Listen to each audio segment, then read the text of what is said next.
Hello बच्चों, let's read the question. The question is a particle is subjected to two mutually perpendicular simple harmonic motions such that its x and y coordinates are given by x is given as 2 sin omega t and y is given as 2 sin omega t plus pi by 4. The path of the particle will be, तो उस particle का path कैसा होगा वो हमको calculate करना है. ठीक है, तो अगर मैं इसके की कॉन्सेप्ट की बात करूं तो की कॉन्सेप्ट में जैसा कि हमें क्वेश्चन में बोल रखा है कि जो पार्टिकल है वो क्या कर रहा है, सिंपल हार्मोनिक मोशन कर रहा है. मतलब इसके जो मोशंस हैं वो क्या है, पीरियोडिक मोशन है. मतलब एक फिक्स इंटरवल ऑफ टाइम के बाद क्या हो रहे हैं, रिपीटेड मोशन हो रहे हैं. ठीक है, रिपीट मोशन हो रहे हैं एक फिक्स इंटरवल ऑफ टाइम के बाद.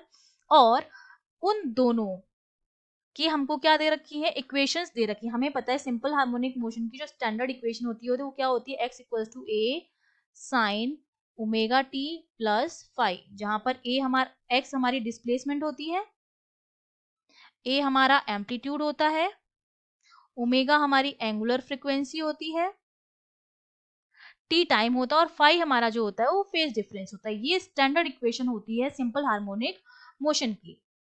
अब ये पार्टिकल जो है वो दो तरह के हार्मोनिक मोशंस कर रहा है, दोनों एक दूसरे के परपेंडिकुलर हैं. एक के कोऑर्डिनेट ये x के टर्म में है, एक के कोऑर्डिनेट y के टर्म में है, और हमको बताना है कि उस पार्टिकल का पाथ जो होगा वो कैसा होगा. तो मैं क्या करती हूँ, पहले इक्वेशंस लिख लेती हूँ. x इक्वल्स टू हमें दे रखा है 2 साइन ओमेगा टी. ठीक है, तो यहाँ से मैं क्या करती हूँ, साइन ओमेगा टी की वैल्यू निकाल लूँ. साइन ओमेगा टी मेरा किसके बराबर आ जाएगा, x/2 के बराबर आ जाएगा. ये हो गया इक्वेशन नंबर 1. अब मैं cos ओमेगा टी की वैल्यू निकाल लूं. cos ओमेगा टी मेरा कितना होता है, हमें पता है cos ओमेगा टी की वैल्यू कितनी होती है, 1 minus sine square omega T. ये बेसिक ट्रिग्नोमेट्री है. ठीक है, और साइन ओमेगा टी की वैल्यू हमने निकाल दी है, इस इक्वेशन से यहाँ पर पुट कर देंगे. तो cos ओमेगा टी हमारे पास कितना आ जाएगा, cos ओमेगा टी हमारे पास हो जाएगा root of 1 minus X by 2 का स्क्वायर. तो ये मेरे पास वैल्यू आ जाएगी cos ओमेगा टी की, किसके इक्वल आएगी, 1 माइनस एक्स स्क्वायर बाय 4, और ये हो जाएगा रूट. इसको मैंने नाम दे दिया इक्वेशन नंबर 2.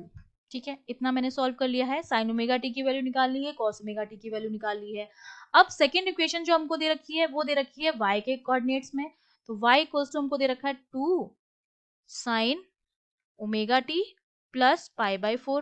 तो इस इक्वेशन को अगर मैं खोल दूं तो मेरे पास इस इक्वेशन को मैं किस तरह से लिख सकती हूँ, मैं लिख सकती हूँ इसको y इक्वल्स टू 2, इसको मैं लिख सकती हूँ sine omega T plus cos omega T upon root 2. ठीक है, इस तरह से मैंने इस इक्वेशन को लिख दिया. तो जब मैं इसको फर्दर सॉल्व करूंगी तो मैं इसको लिख सकती हूँ root 2 sine omega T plus cos omega T. अब हमारे पास इक्वेशन 1 और 2 में साइन ओमेगा टी की वैल्यू भी है और कॉस ओमेगा टी की वैल्यू भी है. तो हम इक्वेशन 1 और 2 से यहाँ पर वैल्यू पुट कर देंगे. जब हम वैल्यू पुट करेंगे तो हमारे पास y क्या आ जाएगा, y equals to root 2 sine omega T की वैल्यू कितनी थी, x/2 plus cos omega T की वैल्यू कितनी थी, कॉस ओमेगा टी की वैल्यू थी under root 1 minus X square by 4. ये वैल्यू थी. ठीक है, अब इसको फर्दर सॉल्व करेंगे तो सॉल्व करने पर हमारे पास ये क्या हो जाएगा, जब इसको सॉल्व करेंगे तो हो जाएगा y by root 2 minus X by 2, और इस तरफ हमारे पास बच जाएगा 1 माइनस एक्स स्क्वायर अपॉन 4 का रूट. और फर्दर इसको सॉल्व करेंगे, स्क्वायर कर दें तो Y square upon 2 plus X square upon 4 minus X Y upon root 2, वो हमारा किसके इक्वल हो जाएगा, 1 माइनस एक्स स्क्वायर बाय 4 के इक्वल आ जाएगा. अब हम इनको रीअरेंज कर देते हैं. ठीक है, तो मैं इसको इस तरह से लिख दूं, ये एक्स स्क्वायर बाय 4, ये एक्स स्क्वायर बाय, इसको मैं कर दूं तो ये हो जाएगा X square by 2 plus Y square by 2 minus X Y upon root 2 minus 1 equals to 0. Further इसको सॉल्व करें क्योंकि नीचे क्या है, 2 रूट 2 है, तो ये एक्स स्क्वायर हो जाएगा plus Y square minus root 2 X Y minus 2. ये हमारा 0 के बराबर आ गया है. अब ये जो हमारे पास इक्वेशन आई है ये इक्वेशन होती है एक इक्लिप्स की इक्वेशन. ठीक है, एक हमारा जो ऑब्लिक इलिप्स होता है उसकी इक्वेशन है. इसका मतलब पार्टिकल का जो पाथ होगा वो कैसा होगा, इलिप्टिकल पाथ होगा. मतलब उसका जो पाथ होगा वो कुछ इस तरह से बनेगा,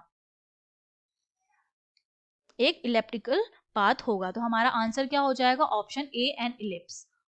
I hope you understood well. All the best.